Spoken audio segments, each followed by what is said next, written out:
수요예배 가운데 나오신 성도님들 주님의 이름으로 축복하고 환영합니다. 날마다 하나님을 바로 알고 말씀 따라 부르심 따라 나아가는 저와 여러분 될 수 있기를 간절히 소망합니다. 우리 계속해서 야고보서의 말씀을 나누고 있습니다. 오늘 말씀의 제목은 죽은 믿음 대 산 믿음입니다. 우리의 믿음이 과연 어떠한 상태인지를 돌아보고 하나님께서 기뻐하시는 그 믿음으로 살아가는 저와 여러분 될 수 있기를 간절히 소망합니다.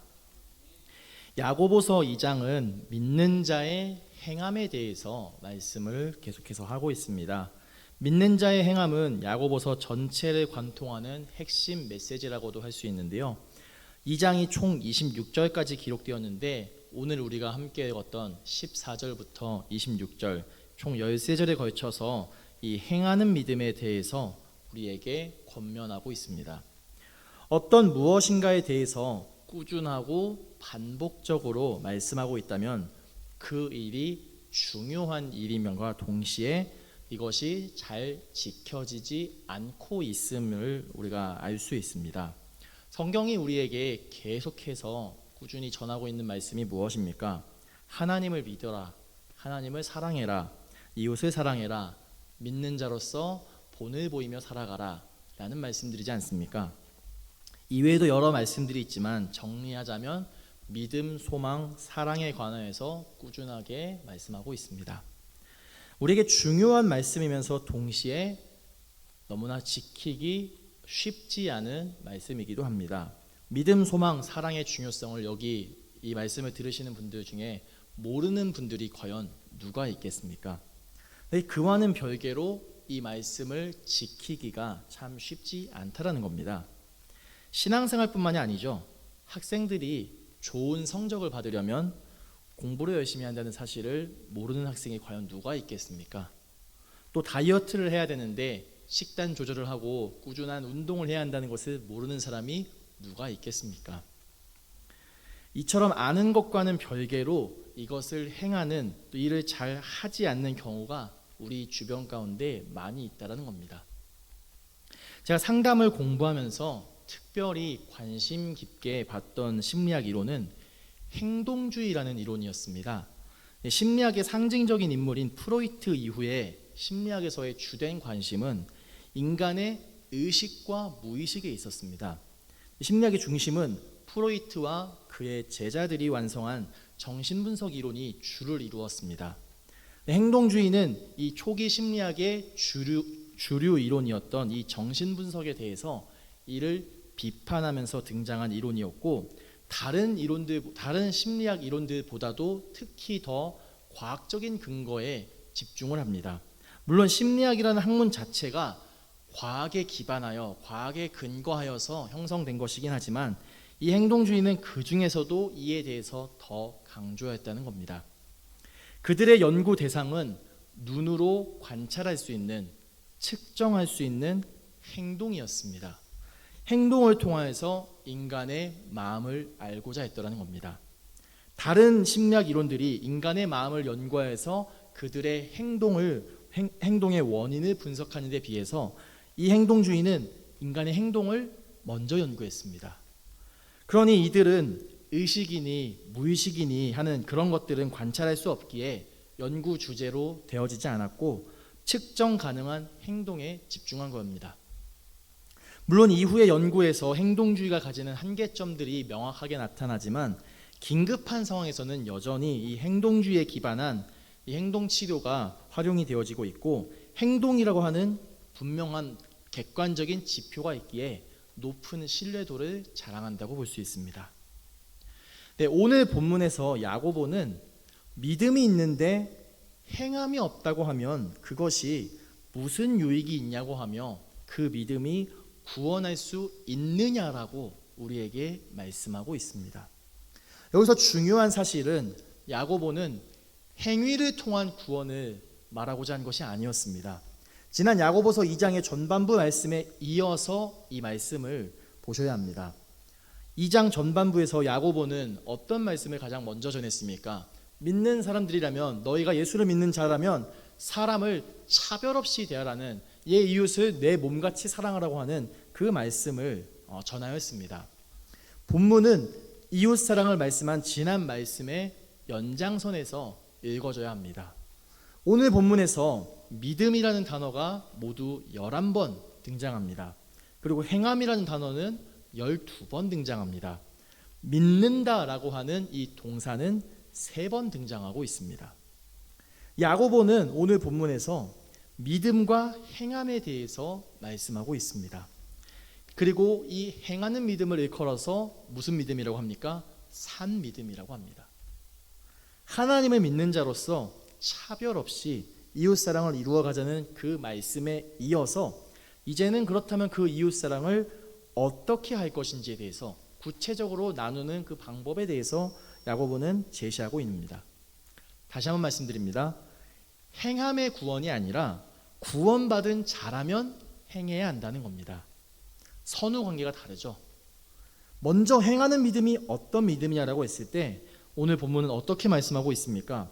받은 구원을 그의 삶 가운데서 나타내는 증거하는 삶이라고 말씀하고 있습니다. 이렇게만 본다면 우리가 언뜻 보기에 야고보와 바울이 믿음에 관해서 서로 다른 것을 말하는 것은 아닌가 하는 생각에 빠지게 되어지는데요.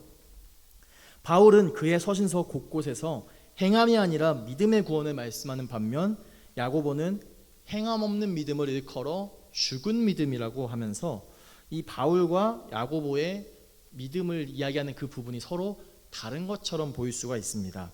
모순된 것처럼 여겨질 수 있습니다. 그러나 그들은 이 강조하는 부분이 달랐던 것이지 구원에 대한 이해는 둘 모두 동일하였다는 겁니다.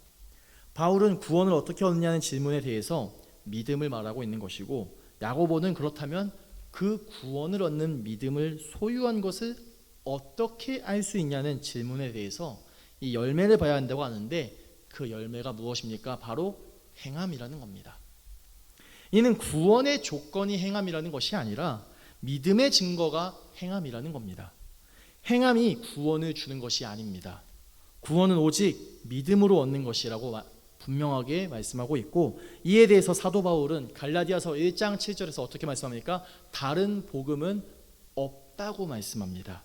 단호하고 분명하게 다른 복음은 있을 수도 있고 없을 수도 있고가 아니라 없다고 분명하게 말씀합니다. 구원은 오직 믿음으로 얻을 수 있습니다. 그렇다면 그 믿음을 어떻게 알 수 있겠습니까? 마음속으로, 생각으로 혹은 말로 이것을 표현한다고 해서 그 믿음을 나타낼 수 있느냐는 겁니다. 그렇습니다. 구원은 믿음으로 받는 것이 맞습니다. 근데 믿음을 나타내는 것이 바로 행함이라는 겁니다. 행함이 구원을 주는 것은 아니지만 행함이 구원을 받을 그 믿음의 증거가 되어집니다. 우리의 믿음은 하나님께서 주신 은혜의 선물을 받은 것이고 이를 행하며 나아가는 것은 하나님께로부터 받은 그 은혜와 사랑을 흘려보내는 겁니다. 나누는 겁니다. 고린도후서 4장 15절은 우리에게 어떻게 말씀하고 있습니까? 이는 모든 것이 너희를 위함이니 많은 사람의 감사로 말미암아 은혜가 더하여 넘쳐서 하나님께 영광을 돌리게 하려 함이라고 우리에게 말씀하고 있습니다. 하나님으로부터 받은 은혜와 사랑을 얼마나 흘려보내려고 합니까? 우리는 받은 은혜와 사랑을 얼마나 기억하고 있으십니까? 이 사랑을 기억하고 이 은혜를 간직하며 또 흘려보내고 나눔으로써 하나님께 영광을 올려드려야 합니다. 말로는 믿는다고 하면서 그 믿음을 나타내는 행함이 없다라고 했을 때 과연 그 믿음을 어떻게 봐야 하겠습니까? 물론 이를 누가 어떻게 판단할 수는 없을 겁니다. 다만 그 믿음을 진짜 구원받은 믿음이라고 볼 수 있겠냐라는 겁니다. 사람의 행함이 구원의 기준, 구원의 조건이 되는 것은 아니지만 구원을 얻게 하는 그 믿음에 대해서 믿음을 나타내는 증거로서는 삼을 수 있습니다. 구원은 그의 삶의 자리에서 어떤 모양으로든 방법으로든 이 믿음의 증거가 나타나야 합니다. 우리의 구원이 단순히 교회를 다니고 신앙의 연차가 많고 직분에 의해서 나타나는 것이 아니라 그 믿음을 나타낼 수 있는, 그 믿음을 증명할 수 있는 구원받은 자다운 이 믿음의 행함, 받은 구원을 삶으로 증거해야 합니다. 무익하고 죽은 믿음이 아니라 유익하고 산 믿음으로 살아가는 저와 여러분 될 수 있기를 간절히 소망합니다. 야고보는 행함이 없는 믿음을 어떤 믿음이라고 표현합니까? 2장 17절입니다. 행함 없는 믿음은 그 자체가 죽은 것이라고 말하면서 행함 없는 믿음을 죽은 믿음이라고 말합니다. 구원받는 믿음이라면 사람의 행함을, 믿음의 행함을 동반한다는 겁니다. 사도 바울이 갈라디아서 5장 6절에서 이렇게 말씀하고 있지 않습니까? 그리스도 예수 안에서는 할례나 무할례나 효력이 없으되 사랑으로서 역사하는 믿음뿐이라고 말씀합니다. 그렇습니다. 이것이 신앙이 가지는 특징이죠. 야고보가 말하는 이 믿음의 행함은 바로 갈라디아서 5장 6절의 말씀처럼 이 사랑을 전하는 겁니다. 믿음이 있다고 말하면서 어떠한 행함도 없고 사랑하는 것도 보이지가 않는다라면 그 믿음을 과연 산 믿음인가, 구원받은 믿음이냐라고 볼 수 있냐고 할 때 야고보는 그렇지 않다라고 전하고 있는 겁니다. 죽은 믿음은 형식적이고 가식적이고 겉만 번지르르한 그런 믿음입니다. 오늘 본문 15절과 16절에 그 예시가 나타나 있지 않습니까? 어려운 처지에 있는 누군가를 보고 그를 도우려면 그에게 밥을 먹인다라거나 옷을 입힌다라고 하는 구체적인 행동이 있어야지 그를 도울 수 있는 것이지, 불쌍하다고 여기면서 도와줘야지 말하면서 그렇게 말만 해서는, 그렇게 생각만 해서는 그를 도울 수 없다는 겁니다. 우리가 혹시 말만 앞서고 있지 않은지를 돌아봐야 합니다. 구원받은 믿음이라고 한다면 말이 아니라 행함으로써, 또 이보다 정확하게는 우리의 존재를 통하여서 이 구원받은 믿음을 나타낼 수 있어야 합니다. 그러한 믿음이 바로 산 믿음이라는 겁니다. 산 믿음은 영향력이 있습니다. 죽은 믿음은 영향력이 없습니다.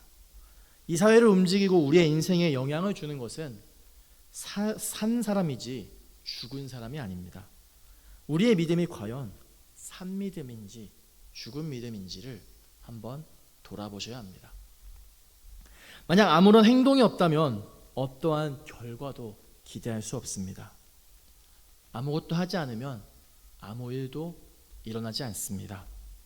미국의 교육학자 존 쉐드라는 사람이 이러한 말을 남겼죠. 배는 항구에 있을 때 가장 안전하다. 그런데 그것이 배의 존재 이유는 아니라는 이런 말을 남겼습니다. 그렇습니다. 배가 항구에 있으면 아무래도 여러 풍랑이나 어려움으로부터 보호받고 안전한 환경이라고 할 수 있겠죠. 그런데 배가 항구에만 머문다면 그 배는 어디로도 갈 수 없습니다. 그리고 그것이 배가 존재해야 할 이유, 물론 상황과 환경에 따라서 차이는 있겠지만 그것이 배가 처음 만들어진 목적이냐라고 했을 때 그렇지는 않다라는 겁니다. 풍랑을 만나고 어렵더라도 배는 어떠한 목적지를 향해서 그 바다로 나아가는 것, 그것이 배가 가진 목적입니다. 우리의 믿음 역시 그렇지 않습니까? 산 믿음은 말과 생각으로 나타내는 것이 아니라 행함으로써 나타내야 합니다. 다시 한번 말씀드리지만 구원을 받았는지 아닌지에 대해서 말씀하는 것이 아니라 구원의 열매에 대해서 초점을 두고 있는 겁니다. 구원받았다면, 구원받는 믿음을 가진 사람이라면 이렇게 살아야 한다, 이렇게 행해야 한다라는 것을 말씀하고 있습니다. 행함이 구원을 주지 않습니다. 구원받은 자가 행하는 겁니다. 요한일서 3장 18절에서 사도 요한은 자녀들아 우리가 말과 혀로만 사랑하지 말고 행함과 진실함으로 하자고 말씀합니다.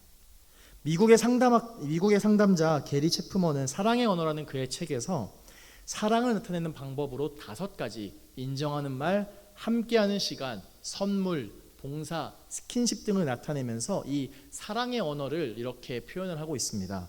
사람마다 그 사랑을 나타내는 그 표현 방식이 차이가 있다는 겁니다.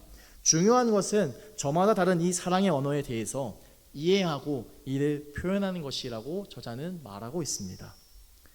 어떤 언어가 좋고 어떤 언어가 좋지 못하고 그런 것은 없습니다. 저마다의 방법으로 사랑을 나타낼 뿐입니다.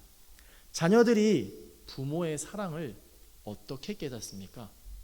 단순히 부모님이 자녀에게 말로만 사랑한다, 사랑한다라고 해서 자녀들이 그 부모님의 사랑을 깨닫게 됩니까? 그렇지 않죠. 말로만 한다는 것은, 말로만 그런 표현을 하는 것은 길거리를 지나가면서 예쁜 꽃을 보면서도 아 예쁘다, 아 아름답다 하는 것처럼 가볍게 지나가듯이 흘러가듯이 할 수 있는 말들입니다. 자녀들이 부모로부터 받은 그 사랑의 경험들, 그 모양과 그 방법은 차이가 있겠지만 그것이 나타나야지, 그것이 표현되어야지 알 수 있지 않습니까? 깨달을 수 있지 않습니까? 그러니 우리는 죽은 믿음이 아니라 산 믿음으로서 살아가야 합니다. 겉만 번지르르 하고 형식적이고 가식적인 그런 믿음이 아니라 활력이 넘치는 산 믿음으로 살아가는 저와 여러분 될 수 있기를 간절히 소망합니다.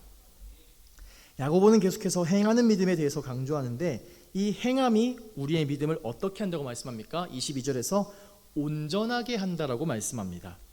내가 보거니와 믿음이 그의 행함과 함께이라고 행함으로 믿음이 온전하게 되었다고 말씀하고 있습니다. 야고보는 믿음과 행함을 구분하지 않았습니다. 분리하지 않았습니다. 같이 말씀하고 있습니다.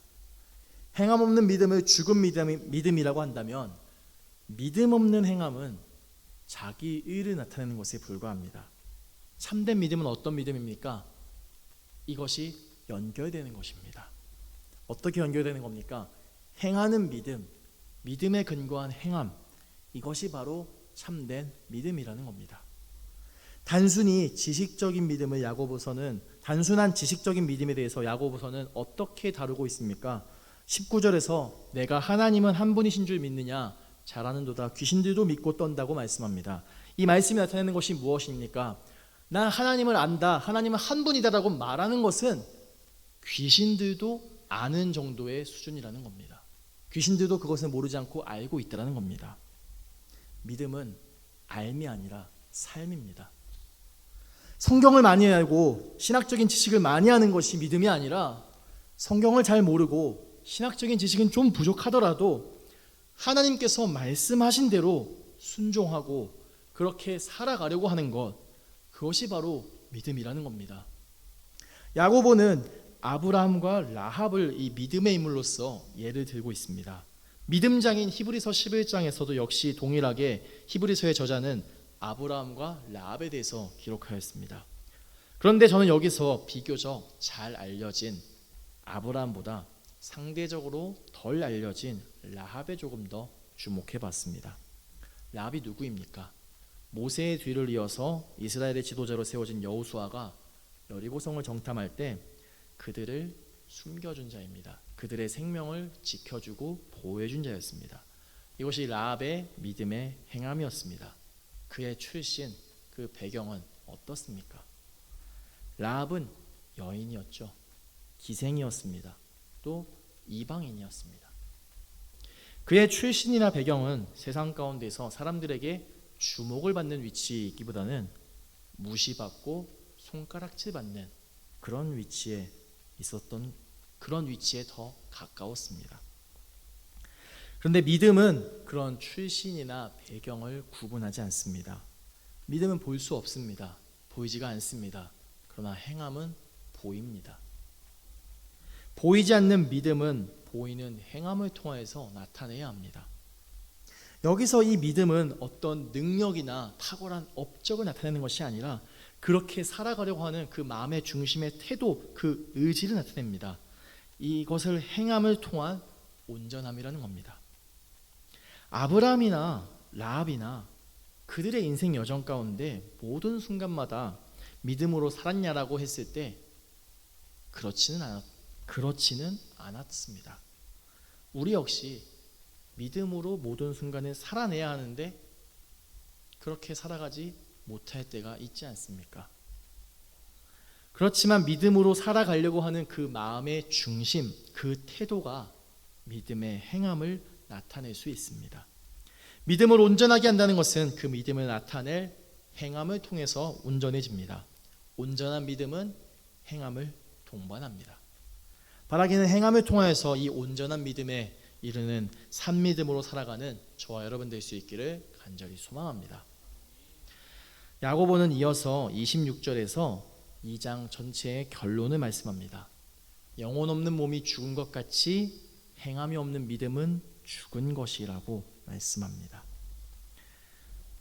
이 말씀은 살아있는 믿음은, 산 믿음은 받은 구원을 삶으로 증거하는 것, 행함과 진실함을 다하여서 사랑을 전하는 것, 온전하게 하는 이 믿음은 죽은 믿음이 아니라 산 믿음이라고 말씀하면서 이 산 믿음은 행함이 없는 믿음이 아니라 행하는 믿음이라고 말씀합니다.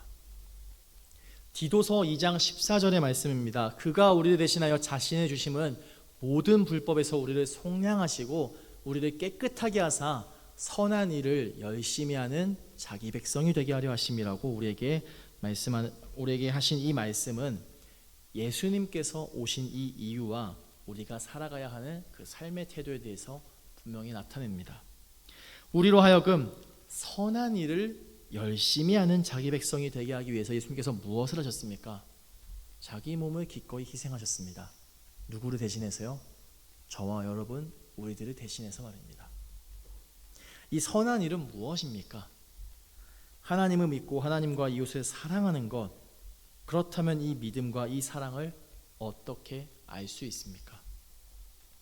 마음속에 품는다고 해서, 머리로 생각한다고 해서, 말로 전한다고 해서 그 믿음과 사랑을 알 수 있습니까? 그렇다면 신앙의 연차나 어떤 교회에서의 직분이 그 믿음과 사랑을 나타낼 수 있습니까? 모두 아니죠.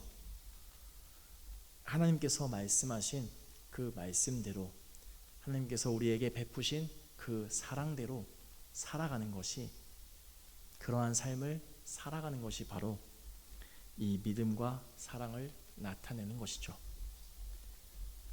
다시 한번 질문합니다. 우리의 믿음은 산 믿음입니까? 죽은 믿음입니까? 이 믿음은 우리가 어떻게 살아왔고 또 어떻게 살아가고 있는지, 또 앞으로 어떻게 살아갈지에 대해서 나타내주기도 합니다. 행함이 없는 믿음과 믿음 없는 행함은 불완전한 믿음입니다. 그리고 그 믿음은 죽은 믿음이고 자기의에 불과하다는 겁니다. 우리는 행하는 믿음과 믿음으로 행하여 참된 믿음을 이루는 이 산 믿음으로 하나님 앞에서 이 믿음을 나타낼 수 있어야 합니다. 야고보서 2장에서 야고보는 행위 구원을 말씀하지 않습니다. 구원받은 자라면 행해야 한다고, 행하라고 말씀하고 있는 겁니다. 그 믿음이 바로 산 믿음이고 하나님께서 기뻐하시는 믿음이라는 겁니다. 1세기 로마의 당시, 초대교회 당시 로마의 기독교 인구는 전체 인구의 채 3%가 되지 않을 정도로 그 수가 크지 않았는데, 여느 시대와 비교했을 때보다도 이들이 사회에 끼친 영향력은 상당했습니다. 전체 인구가 3% 정도에 불과했던 1세기 로마의 기독교가 어느 때보다도 그렇게 큰 영향을 끼친 이유가 무엇이었습니까? 하나님 사랑은 물론이고 이웃 사랑을 직접 실천하고 적극적으로 사회를 돌보고 어려운 이들을 구제하는 일에 앞장섰다는 겁니다. 가까운 가족이나 사회 모두가 외면하고 멀리할 때 그러한 병에 걸린 환자들을 돌본다거나 서로가 가진 것들을 나눔을 통하여서 이웃 사랑을 나타내고 실천하고 보여주었습니다. 우리 마지막으로 야고보서 1장 22절 말씀 함께 읽고 이 말씀 마치도록 하겠습니다. 함께 읽겠습니다. 너희는 말씀을 행하는 자가 되고 듣기만 하여 자신을 속이는 자가 되지 말라. 아멘. 듣기만 하고 행함이 없는 죽은 믿음으로 살아가시겠습니까? 말씀을 듣고 이를 지키며 이를 행하며 살아가는 산 믿음으로 살아가시겠습니까? 바라기는 하나님을 사랑하고 이웃을 사랑하는 그 참된 믿음, 산 믿음으로서 살아내는 저와 여러분 될 수 있기를 주님의 이름으로 간절히 소망합니다.